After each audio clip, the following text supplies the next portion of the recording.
गोंधळ गोंधळ म्हणला गोंधळ घातला तर बरं. गोंधळ घातला तर बरं. काय घराचा गोंधळ, घराघराचा गोंधळ, इष्ट मैत्रीत गोंधळ, इष्ट मैत्रिणीत गोंधळ, सासू सुनेचा गोंधळ, सासू सुनेचा गोंधळ, जावं जावाचा गोंधळ, जावं जावाचा गोंधळ, बायको पासून नवऱ्याला मारता ती गोंधळ.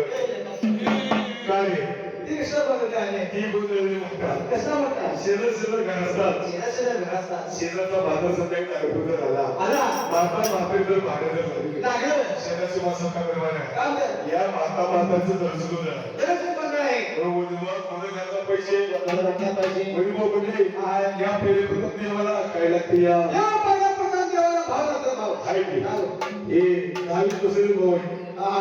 भाऊ बहीण काही कमी नाही. कमी नाही. हा सगळे लोक करा. एवढं सगळे गोळा करायचं, ते फुलावर पाणी चाललंय. फुलावर पाणी एक एक चमचा काढून घरी टाकून सोड. एकच चमचं हा. एकच चमचं तर करून पळायचं. अरे बाबा. अरे बाबा हा. खरं भाऊ म्हणजे कळलं नाही. भाव माझ्या कळत आली. या दिवसची पत्ती केली पाहिजे. भक्ती. हा. कसं सगळं खायची. राज्य बघी सगळं बाकी सगळं. आमटी भात. अहो गरीब मुलं म्हणजे भक्ती काय खायची वस्तू नाही म्हणले. भक्ती काय खायचं असं नाही म्हणा. साधू संतांनी काय म्हणलं हे काय म्हणते? बावे गावे सिद्ध करुणीय चित्त, बावा गावा करणे चित्त.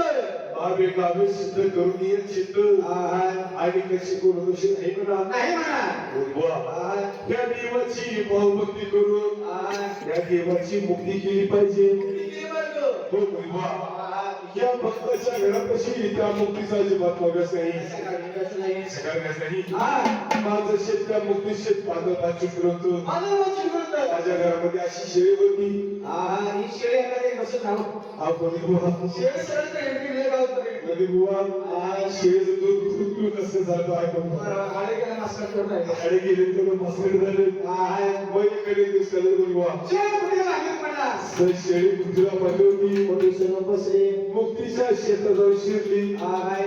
या मुक्तीला शेतात रे काय माहिती? एकला मोठा दगड, एकदा मोठा दगड. माझ्या शेळीचं फायस होत.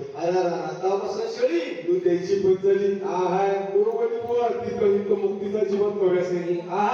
बुवा, मुक्ती म्हणजे मोक्ष. मुक्ती म्हणजे मोक्ष. अनेकदा मला नको, अनेकदा जरा नको.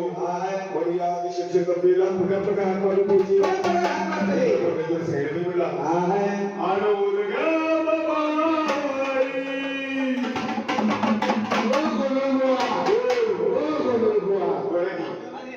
तालुक्यामध्ये पाऊसचा धरला आहे.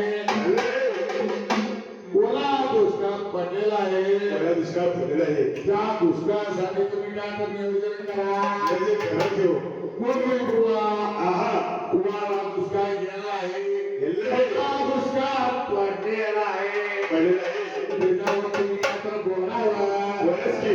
कारण की जन्म गेला तुम्ही साखळा घालावा आहे.